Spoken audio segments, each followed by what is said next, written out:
His fist connected with my jaw so hard I heard the crack before I felt the pain. I staggered back, tasting blood. Mom's laugh cut sharper than the hit. "That's what you get for being useless." Dad stood over me, breathing heavy. "Maybe now you'll learn to keep that gutter mouth shut." I swallowed the blood and smiled. They had no idea what was coming. It wasn't always like this. When I was 6, Dad used to put me on his shoulders at the fair. He'd win me stuffed toys and tell me I was his little champ. Mom would pack my lunch every day, tucking in a note that said, "Proud of you." But the older I got, the more they seemed to enjoy breaking me. Dad's temper turned from lectures to blows. Mom's silence turned to applause. The night I turned 17, Dad punched me in the ribs because I looked at him wrong.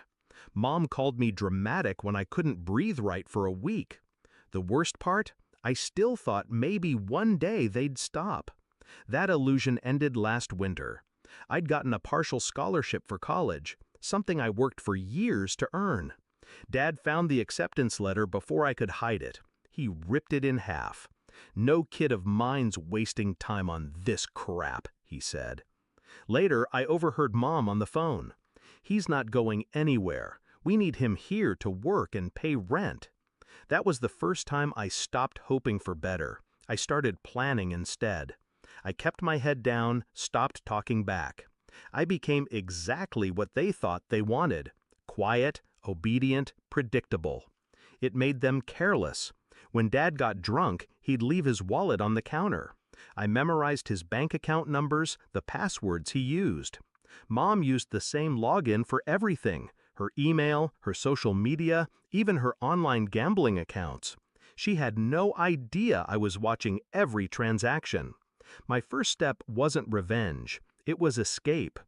I got a part-time job at the gas station, told them the paycheck was barely enough for food. In reality, half went into an account they didn't know existed. Step 2 was insurance. I set up a small camera in the living room smoke detector, another in the kitchen clock.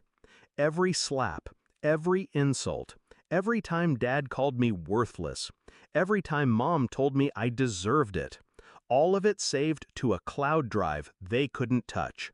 Then came the break I'd been waiting for. One night, Dad bragged to his drinking buddies about skimming cash from the construction company's budget. He even showed them the invoices, padding numbers, charging for supplies that never existed. He didn't notice me in the hallway. It took me 3 weeks to compile everything: bank transfers, fake receipts, emails. A crime so obvious even a rookie investigator would see it. The night before my 18th birthday, I sent 3 emails. One to the company's owner, one to the IRS, and one to the State Fraud Division. I attached every piece of evidence I had: about him, about Mom's gambling debt she'd been hiding from him, about the unpaid taxes they thought no one noticed. Then I waited. The knock came at 6:43 a.m. exactly a week later. 2 black SUVs, men in jackets with big yellow letters. Dad was still in his underwear when they cuffed him in the doorway.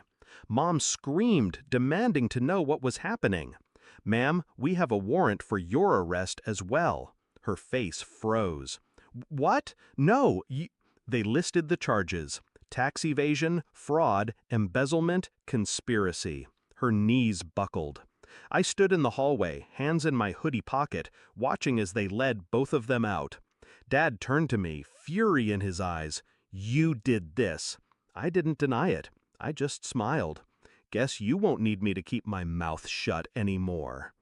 The house was quiet after they left. Too quiet. I sat at the kitchen table, the same spot where Dad had once slammed my head into the wood for rolling my eyes. Now, the sunlight through the blinds felt like freedom. The bank account I'd hidden was waiting. The scholarship committee agreed to reinstate my award after I explained my family situation. College was no longer a dream, it was my ticket out. Some people ask if I feel guilty. I don't. I didn't ruin them. They built the fire themselves. I just handed them the match. And the best part? They never even saw the smoke until it was too late.